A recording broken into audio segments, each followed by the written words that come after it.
We continue with highlights of Foundations for Freedom with Greg Pineo. Some of you, this will be a bit of a recap, but there's a portion of this that I want to go into in a little more detail. There are three ways to value property. If you were an appraiser, you would be going out there and valuing a property in one of three ways.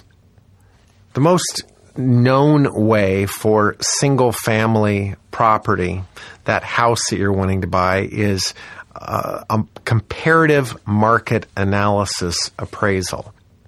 Simply looking at the property that you're wanting to buy, sizing it up in terms of size, square footage, lot size, age of construction, amenities, bedrooms, bathrooms, those sorts of things. And then the appraiser goes out into the neighboring areas and finds other properties that are similar to that have sold in the last 6 months. And where adjustments need to be made, the appraiser takes the liberty to make adjustments and then equalize everything, therefore coming up with a value of your property based on the sales activity of similar properties. Okay? Comparative market approach to appraisals. Another approach that's used mostly by insurance companies is the cost approach, which essentially says if we were to start over with what we have here and buy the ground and build the building to exactly the way it is right now, what would that cost us? What would that cost us in dirt, in permits, in nuts and bolts, 2x4s, roofing, and voila, there it is. There's a total. Cost approach to value. In the income property department, the income approach to value is the approach that any appraiser will use. It's probably, too, the approach in buying multiplexes that as a buyer you need to be most familiar with. This is a very logical approach to what the value of that asset is based on the kind of revenue that particular asset has the ability to generate. Okay, so the income approach to value works just like this. It's very, very simple. You would take your annual gross rents of the project. Let's say it's a 4-unit that rented for $1,000 a month a unit. Okay, so it's $4,000 a month of gross rents times 12 months is $48,000 of gross rents. Out of those gross rents, we would deduct all of the expenses on the property. Taxes, insurance, maintenance, utilities, vacancy factor, management factor. You can rough it out to say somewhere between 30 and 35% of the gross rents get paid out in expenses. And what you're left with after you deduct all of those expenses is what's called your net operating income, your NOI. The appraiser that values a building on the income approach to value takes that net operating income and divides it by the going capitalization rate. Now, capitalization rate is that's a book all by itself. If you really wanted to have a thorough understanding of it, it's way more than we can put on about 10 CDs. In its most simplistic definition, it is a rate that an aggressive investor in the marketplace expects to receive on his money at this time and place in a secure, solid investment. Okay, well, what is that? Cap rates change given different economic times. And right now, I would tell you in late 2003 that the going cap rate in this particular area is an average of, say, 6.5% or 7%, right in there. Now, does that mean that properties are not being sold at lower and higher cap rates? Of course not. But on an average, that's about the going rate. let's take $48,000 and let's deduct $17,000 or $18,000. For this scenario, we'll make it real simple. So when you take that net operating income of $30,000, and if you were to just pick a cap rate of 6% and you divide that in, that would come out to being a building value of $500,000. Which kind of makes sense if you go back to roughly the rule of one, that if you've got $48,000 a year in rent, approximately rule of one would say it's worth somewhere around $480,000. 10 times gross rents is another way of looking at that. Gross rent multiplier of 10 would be 480. So it sort of sizes up by a lot of different ways of looking at it.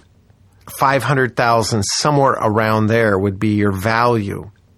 If I have a building that has a monthly gross rent of $4,000 a month, an annual gross rent of $48,000, I'm thinking immediately of a value somewhere around 400 if it's hammered up to 500, 550,000 if it's just really, really in good shape.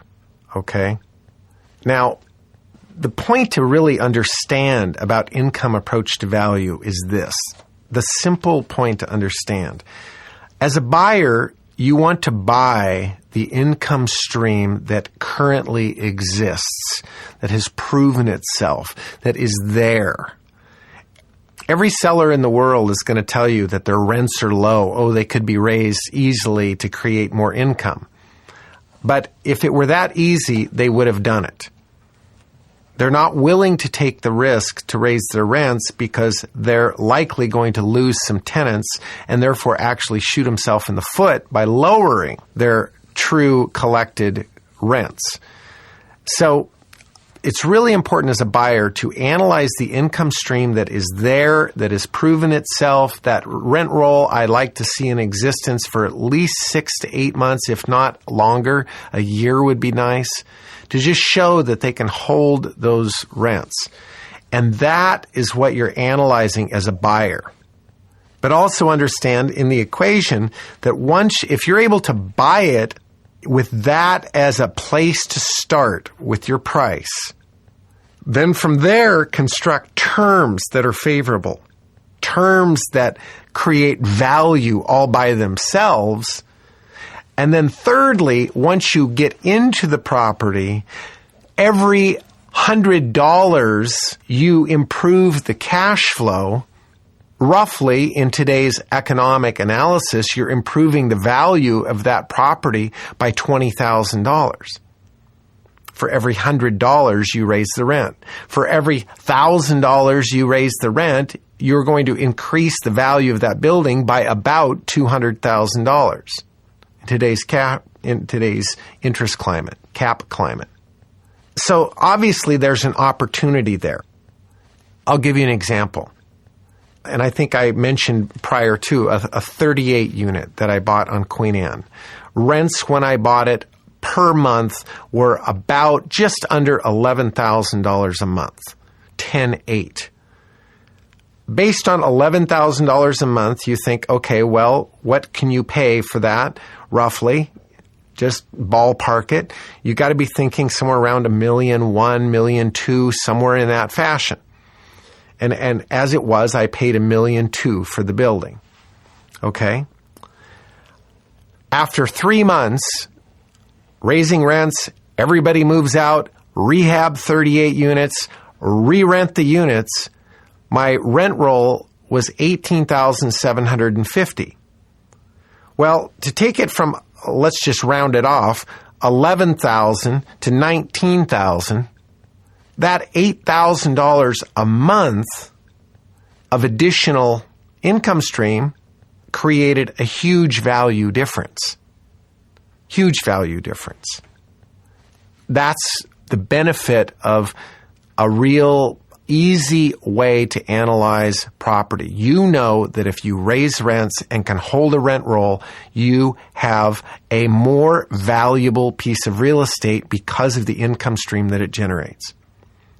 Okay? Which segues so easily into how do we create more income out of buildings, which is, remember, expandability. All of the possible ways that we can get a greater cash flow out of the building. And when we go through case studies, you will see of things that are easily done to certain types of buildings, all for the purpose of creating additional cash flow, which creates additional value. Okay? So income approach to value. It's that simple. But again, the important point is don't give away your entrepreneurship. Don't look at a building and say, well, the rents right now are $4,000 a month. I know I can get them to $6,000 a month. Therefore, I could afford to pay $600,000 or $700,000 for this building. There's going to be a time and place when you're going to do that, and you're going to want to do that because of how unique or how wonderful the building is, and you're going to give your entrepreneurship away. But more often than not, make sure that what you're buying per the present cash flow on the building, and that cash flow justifies the price and terms you're paying.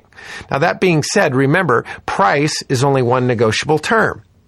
I'm going to offer more on the price for a long-term hold if I can name the terms. Why? Because the terms that I'm more interested in are cash flow, monthly payment. Okay? It's often said, you eat cash flow, you don't eat equity.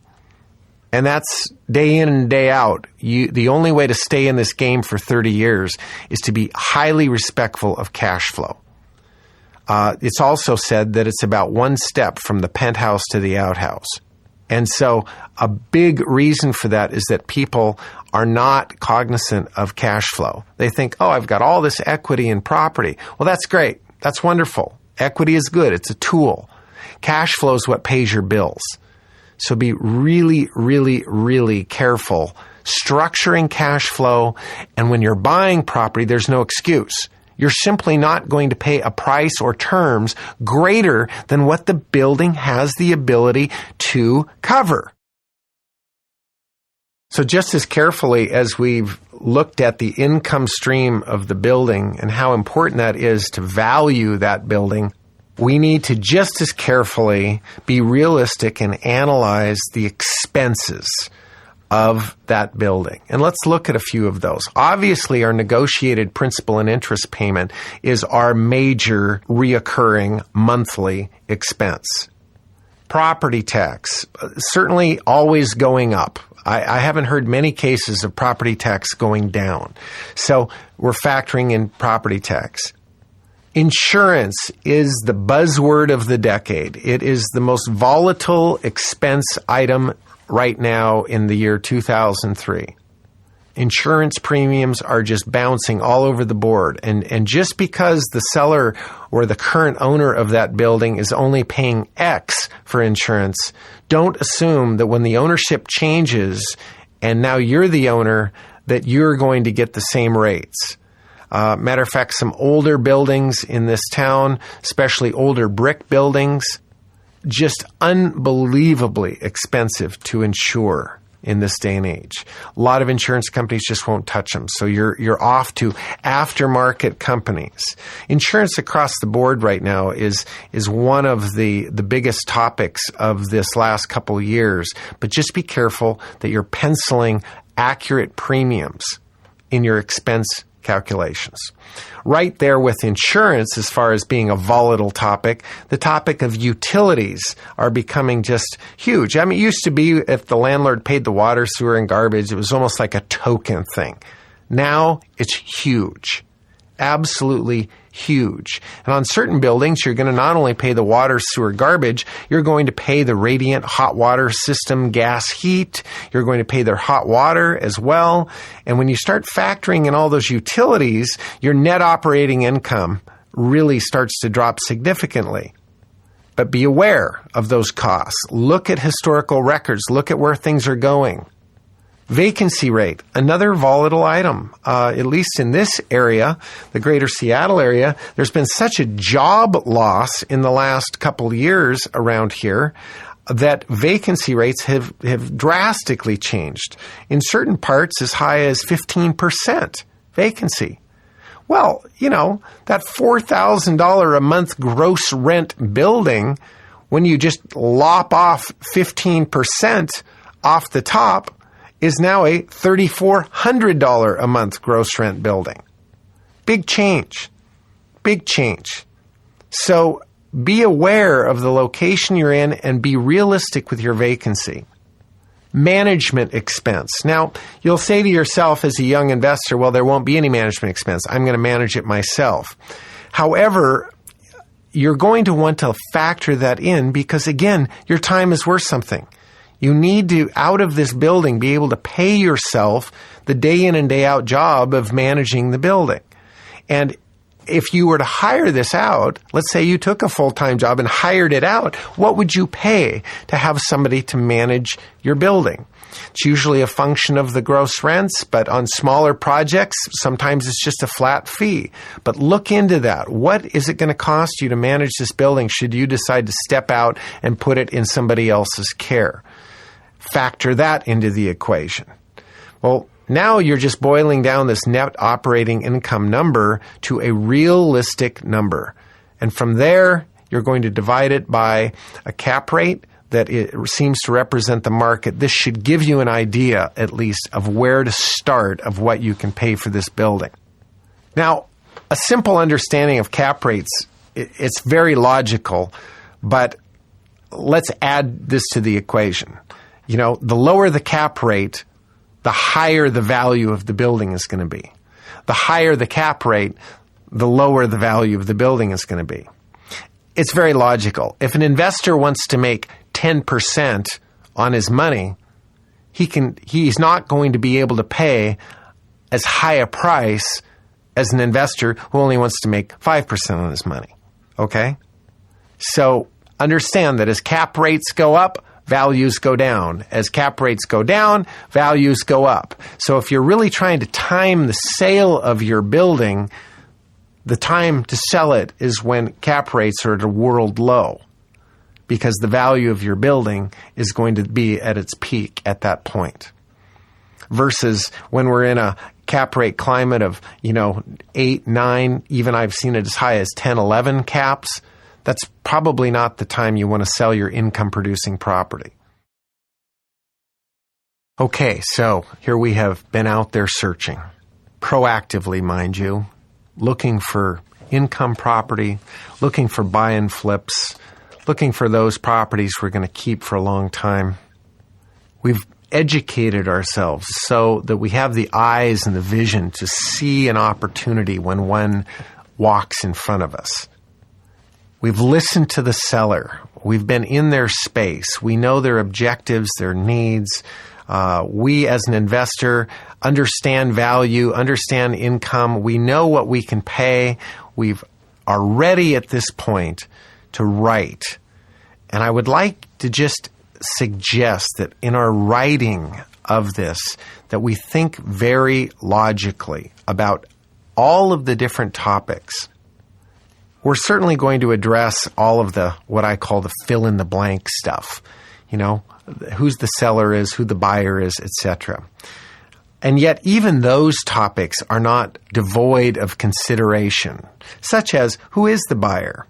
Are you going to be able to knock this bird down yourself? Is it potential that you will want to hand this off to somebody and actually never close it yourself?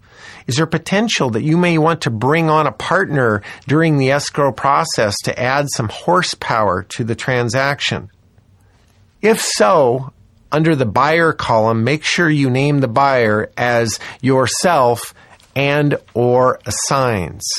This gives you the ability to assign a full amount or a portion of what you've negotiated to an additional third party. Either bring them on as a partner or completely assign the transaction for a fee to a third-party person and or assigns. You've filled in your closing date and you've decided why and how that closing date applies to be sensitive to all issues that are pertinent. Now we start with the meat of the deal. You've established a purchase price. That didn't come out of thin air. If it's a buy and flip, you're negotiating that purchase price like it is the number one thing. It always cracks me up on buy and flips why the purchase price is always a round number. You know, if they're going to go for $250, they'll go for $249,837. I guarantee you they will. And that's $100 that gets you, it's 2 days of Safeway, right? So really negotiate that hard if it's a buy and flip. A buy and hold, you're always going to give on the purchase price in favor of other terms, most importantly, monthly payment. As you start writing this transaction, be very thorough and be very logical. I like to fill in the blanks, but then I like to take out a blank addendum. I've actually had my own addendums made up. Just simply says maker and beneficiary agree as follows on the top of the page. Make up your own if you want. And I think very logically. I recap on that form, this blank form, the purchase price. I recap the amount of down payment and inclusive of any earnest money that I have given in this transaction. The balance of that would be the amount of the promissory note. And so I simply lay out the amount of the promissory note. Let's say it's that $500,000 transaction and I'm going to put $50,000 down. That the maker will give the beneficiary a promissory note in the amount of $450,000. Now, before you skip around from there, just think in terms of the note. And everything that relates to the note needs to be addressed next. And put it in your own words. Make it clear. Make it so an 8-year-old could understand what it is you're trying to say. You're going to address, certainly, the amount of the note. You're going to address the interest rate that's associated with the note. You're going to address the payment plan that you have constructed. You're going to address where the payments are sent. You're going to address what collateralizes the note. Is it a first deed of trust on the subject property? Is it a first deed of trust on a different property? A second deed of trust on a different property? What's the collateral for the note? Okay? You're going to actually attach a blank copy of the promissory note that you're intending to use in that transaction. A blank copy that escrow will fill out per the terms and conditions that you've agreed on. But that needs to be attached, or the form of that promissory note needs to be referenced and agreed on. Okay? Also on the promissory note, you're certainly going to put your maker beneficiary clause in there. Maker of said note has first right of refusal to purchase note should beneficiary elect to sell note prior to maturity. You're going to name co-beneficiaries of the note so that 80-year-old lady who's going to be the note holder, we want to name her co-beneficiaries such that if something happens to her, that we know who she wants these payments to go to secondarily if something should happen to her. All right? All of this falls under the heading of promissory note.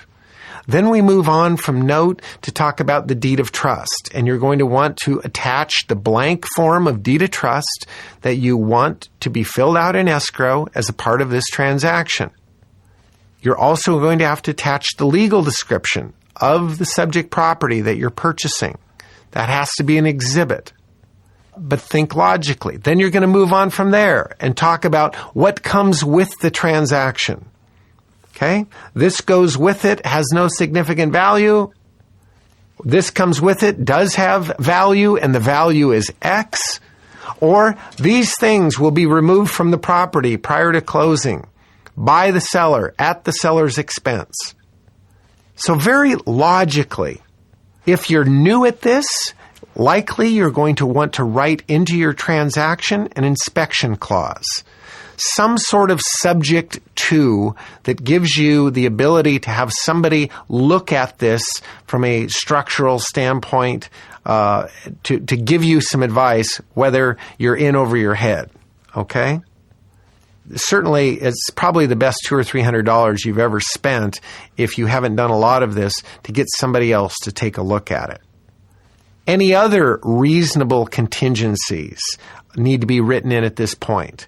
If this is contingent upon a partner's approval, that needs to be in there. If it's contingent upon review of rental agreements, that needs to be in there.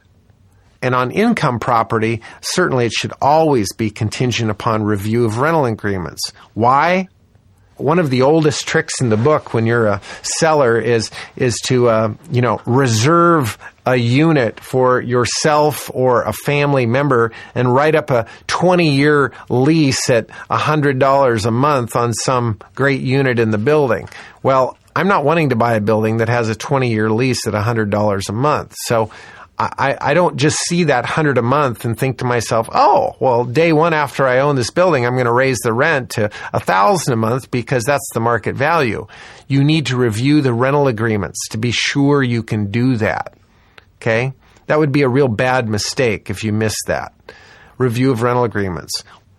Review of tax returns, last couple of years' tax returns, which lay out the exact expenses and the exact income of the building. Some sellers are unwilling to share that with you, but if they're serious, they'll share it because you're going to need to know what are the actual collected rents.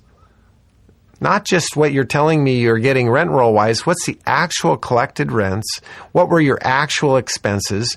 That's what his historical net operating income looks like.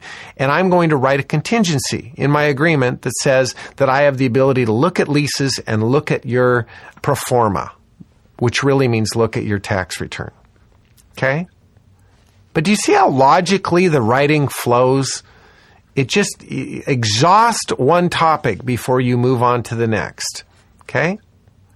If you're wanting to have the ability to substitute the security, this would follow under the deed of trust category, that it's initially, this promissory note is collateralized by a first deed of trust on the subject property. However, if you want the ability to move the collateral for this particular note in the future, you need to address that right up front. It's always easier to address this stuff right up front than 5 years from now when you want to move the collateral to have to go back to the beneficiary on the note and say, please, may I, can I, what do you think? I don't want to do that. I want to get it handled right up front. So it's simply a written notice in the future from me saying, oh, by the way, I'm moving the collateral for this note from X to X. And I'll provide you with an appraisal on the new collateral property and a title report showing what I owe on the property, therefore determining that it has enough equity in the property to support the outstanding principal balance remaining on the note. So think very logically in terms of your writing up the deal and get writing. When you're done writing all of this, this may be your first big bird. You've met with the seller. You've got a standard form purchase and sale agreement. You've got your addendums written up. You've got your contingencies written in. Everybody, seller and buyer, signs all of this equipment. The blank promissory note and the blank deed of trust are all initialed. The legal description is on a separate page. It's initialed by everybody. And from that point, off it goes to escrow. Give escrow enough time. Don't tell them they've got to close this tomorrow. Give them a few days at least to prepare final paperwork. Of course, if there's contingency windows in there, get to work on those immediately. If you need an inspection, get your inspector out there. You'll have a window of time that you've specified to get that inspection done and waive the contingency. Get to work on those things. Take the paperwork from there, of course, to escrow, and they will start the processing. Escrow will order title insurance on the property, and a preliminary title policy will come back in short order for you as the buyer to review. Okay?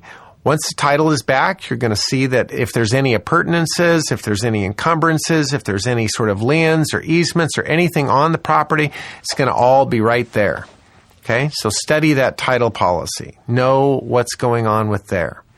Escrow will prepare all the final paperwork, and then they will simply call you as the buyer. They'll call the seller and get you in for final signatures, and you'll show up. You'll bring a cashier's check as a buyer for the balance of your down payment.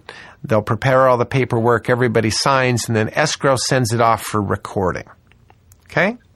One thing I like to do is once this is closed, sellers got their final paperwork, they've got the balance that they've of their down payment, they've paid their closing costs, everything's closed and recorded. I like to set up a meeting with the seller shortly after closing, usually that day or the next day, to meet at the property and transfer keys. And the reason I like to do it that way is that in years past, I never took the time to set that up. And first of all, getting all the keys sometimes is a real challenge. The second thing is that having them dropped off, and here's a coffee can full of keys or a shoebox full of keys, and none of them is marked. But of course, the seller knows just by looking at the key because it has, a little scratch on it. Oh, that's the key for this or that. It'll save you a lot of time to meet the seller there with a bunch of envelopes, and as they're going through, this is the key for Unit 1. Simply put that key in an envelope, write Unit 1. Go through the keys. Go through the systems. Go through any of the funny little things about the property with the seller at that time, and just kind of have that transition. And then from there, it's up to you. Get organized. Know that you've got a payment due in 30 days from closing, likely. And you've got to get your notices out to your tenants. You've got to introduce yourself. You've got to let them know where to send their rent check. You've got to let them know what that you have on deposit on their behalf, of course, because deposits have been transferred to you now as the buyer. You've got to let them know if you've got a last month's rent on deposit and how much it is. You've got to let them know how you manage your properties and what they can expect out of you. And so a little introduction letter to the tenants goes out. And you're off and running. That's the full meal from where the call came in to you're now the new owner, and off you go. For me, the premise of Reach Returns is based on the thought that ordinary people can do extraordinary things. If you were one of the inner circle of my life, you would really know how painfully ordinary I am. And yet I look at my life and the things I get to do, places I get to go, the experiences that unfold themselves every day in my life, and I'm smart enough to look around and realize that I have an extraordinary life. Philosophically, I have looked at it from a distance and understood now that the reasons for that are certainly an understanding that I have of the tools of real estate and acquisition that have unfolded all sorts of possibilities out there in life. And yet, the motion, the willingness to set out on this adventure is something that, because perhaps I started as a young kid, I was never afraid to try. The older we get, the more challenging that first step is. The more afraid we become, the more conservative we need and feel we should be. And yet, that risk can be taken out of the equation by a thorough understanding of what we're doing. I don't view the millions and millions and millions and millions of dollars I owe people as risky, because solid properties well located with income streams to pay those mortgages take the risk out of that debt that I have. It's always a privilege for me to challenge the ordinary people like me to think extraordinarily. It's a big world that for so many of us, an additional $20, $30, $40, $50,000 a year changes your life. It changes my life. I want you to remember some simple principles, and then we're going to go back to the philosophy and challenge you with those. 1, well-located property, whereby the income covers your expenses. Hold, don't sell, tenaciously hang on. Call me 20 years from now and tell me that didn't make a major difference in your life. Major difference in your life. How is that going to happen? It's going to happen by you getting educated. It's going to happen by you taking time, by sacrificing other things in your life to make the time that it takes to get out there, get educated, look, and be proactive. The yes answers in your life are only going to come as you ask questions of proposition. I personally guarantee you, if you make a list of 100 things that you want and you ask 100 people for those things, somebody's going to say yes. On the flip side of that, if you never ask, the answer is going to be no. Now here's where we really draw the philosophical line. I've done my best to give you the tools you need. But these tools, without effort and motion and willingness to try these tools will not only not do you any good, they will actually hurt you. Let me explain that. Because now you have no excuse. Now you know how an ordinary person can go out there with these basic tools and get the job done.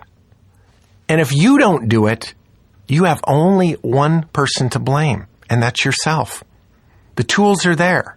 The stage is set. Are you going to play? I'm convinced that we are all able to do so much more than we think we can do.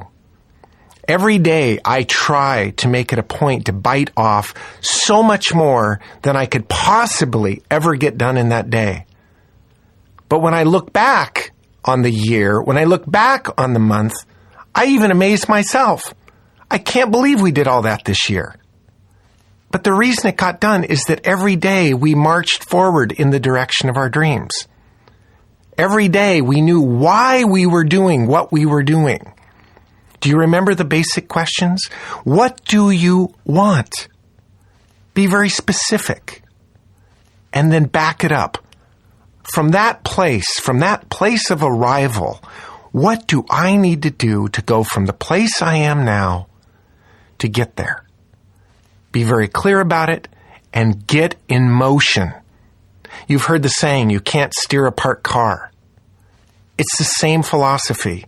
All of this knowledge sitting in your head does nothing. All of these notes sitting in your notebook does nothing.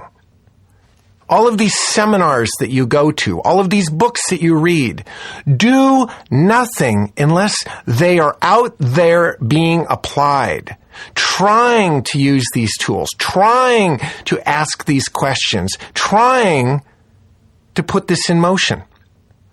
It divides the world. You just have to decide which side of the world you want to be on.